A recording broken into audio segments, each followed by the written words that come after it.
считаю и убежден, моя стопроцентная уверенность, что художник, зрелый творческий человек, он не должен сильно заморачиваться, где твоя работа. Там, сильно серьезно относиться к своему произведению тоже это не самое правильное. В конце концов, и классиков мировой живописи, и Леонардо да Винчи, Микеланджело, и всех печатают, и где только, на какой упаковке только не увидишь. Когда работа уже закончена, она идет в свое плавание, в свою жизнь, то есть это ее судьба этой работы. И, наверное, чем дальше, больше будет упоминаний, ссылки на твою работу, то, наверное, только плюс, тем более в наше такое время современное, интерактивное.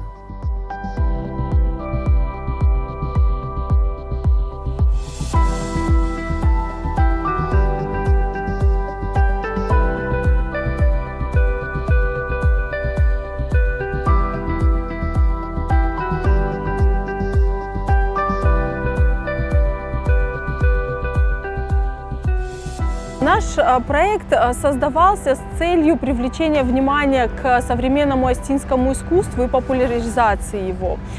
Первая коллаборация у нас случилась с Ахшаром Есеновым, и вся серия акцентов 2020 посвящена конкретно его творчеству. Мы планируем ежегодно менять этикетку и привлекать к проекту разных художников. Таким образом, мы хотим, чтобы искусство пришло в массы.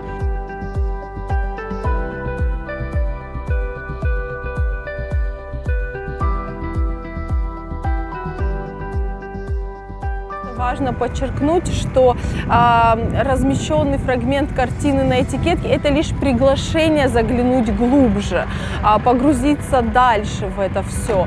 Да? То есть мы не используем работу целиком, мы ее просто адаптируем под этикетку. Нам было очень важно добиться широты охвата со своим проектом, поэтому ценовая политика в отношении мороженого «Акценты» более чем демократичная. Сегодня его уже можно встретить на прилавках по всей республике и даже за ее пределами.